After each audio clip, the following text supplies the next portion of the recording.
दोस्तों, राहुल गांधी के रायबरेली में पहुंचते ही बवाल मच गया है। राहुल के काफिले को बीजेपी कार्यकर्ताओं ने रोकने की कोशिश की। योगी सरकार के मंत्री दिनेश प्रताप सिंह अपने समर्थकों के साथ राहुल गांधी के रास्ते में धरने पर बैठ गए। राहुल वापस जाओ के नारे लगाने लगे। विरोध प्रदर्शन के चलते राहुल का काफिला करीब 1 किलोमीटर पहले ही रोक दिया गया। पुलिस मंत्री दिनेश सिंह को उठाने पहुंची तो भाजपा कार्यकर्ताओं के साथ उनकी धक्का मुक्की भी हो गई। दरअसल सुबह 8:30 बजे राहुल गांधी दिल्ली स्थित अपने आवास से रायबरेली के लिए रवाना हुए थे। दिल्ली एयरपोर्ट से फ्लाइट लेकर लखनऊ पहुंचे और वहां से सड़क मार्ग से रायबरेली पहुंचे। लेकिन इसी बीच योगी सरकार के मंत्री दिनेश प्रताप सिंह अपने समर्थकों के साथ राहुल गांधी के रास्ते में धरने पर बैठ जाते हैं और वापस जाओ के नारे लगाने लगते हैं। दरअसल दिनेश प्रताप सिंह राहुल गांधी से माफी मांगने की मांग कर रहे थे। कह रहे थे कि राहुल गांधी माफी मांगे क्योंकि उनके कार्यक्रम के दौरान मोदी जी की मां को गाली दी गई थी। ऐसी बात उन्होंने कही और इसी वजह से वो धरने पर बैठ जाते हैं। विरोध प्रदर्शन के चलते राहुल का काफिला करीब 1 किलोमीटर पहले ही रोक दिया गया था। पुलिस मंत्री दिनेश सिंह को उठाने पहुंची तो भाजपा कार्यकर्ताओं के साथ धक्का मुक्की भी हुई और बाद में पुलिस ने कैबिनेट मंत्री दिनेश प्रताप को समझाकर हाईवे से उठाया। इसके बाद राहुल का काफिला बटोही रिजॉर्ट तक पहुंचा। प्रदर्शन के दौरान 5 मिनट उनका काफिला रुका रहा। हरचंदपुर में राहुल गांधी का काफिला इसके बाद पहुंचा। यहाँ राहुल गांधी ने गाड़ी रुकवाकर लोगों से मुलाकात की। इस दौरान सपा नेता भी राहुल गांधी से मिलने के लिए उत्साहित दिखाई दिए।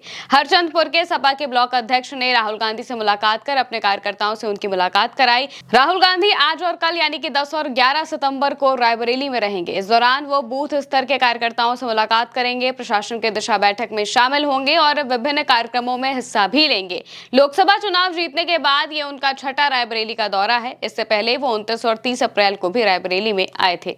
राहुल गांधी हरचंदपुर विधानसभा क्षेत्र के बटोही रिजॉर्ट पहुंचे थे और यहां कांग्रेस कार्यकर्ताओं ने उनका स्वागत किया।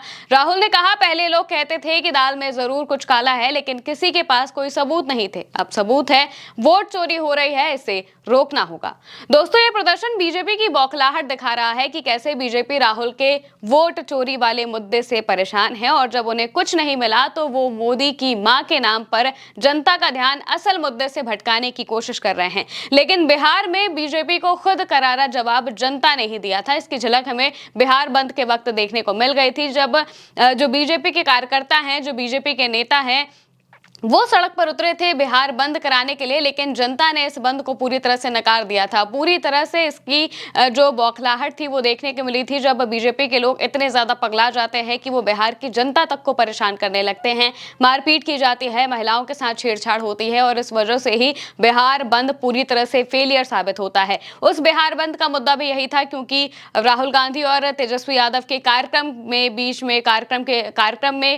मोदी की मां को गाली दी गई थी। इस वजह से उन्होंने कहा कि हम बिहार बंद बुलाएंगे, लेकिन जनता ने इस बात को पूरी तरह से नकार दिया था क्योंकि जनता जानती है जिस वक्त ये सारी चीजें हुई थी उस वक्त ना ही राहुल गांधी स्टेज पर थे, ना ही तेजस्वी यादव स्टेज पर थे, ना ही जो भी बड़े नेता हैं उनके आसपास कोई भी स्टेज पर उस वक्त मौजूद नहीं था। उनके जाने के बाद ये सारी चीजें होती हैं और जानबूझकर इसे मुद्दा बनाने की कोशिश बीजेपी कर रही थी, जो कि पूरी तरह से फेल होता हुआ दिखाई दिया। रायबरेली में भी इसीलिए जो बीजेपी के नेता हैं और मंत्री हैं वो उतर जाते हैं, लेकिन ये भी उनका जो मोटिव था वो पूरी तरह से फेल दिखाता है, पूरी तरह से फेलियर दिखाई देता है क्योंकि पुलिस उन्हें समझा बुझाकर हटा देती है। ये सब कुछ दिखा रहा है कि बीजेपी किस तरह बौखला रही है। वोट चोरी के मुद्दे से जो लोगों का ध्यान है वो भटकाने की कोशिश की जा रही है। वोट चोरी को लेकर राहुल गांधी ने यहां पर भी बात की है और बार बार वो अपनी इस बात को दोहरा रहे हैं और आने वाले वक्त में राहुल गांधी का एक हाइड्रोजन बम भी आने वाला है जो बीजेपी की और पोल खोलने वाला है। रायबरेली की ये तस्वीरें दिखाती हैं कि बीजेपी की बौखलाहट कम नहीं हुई है।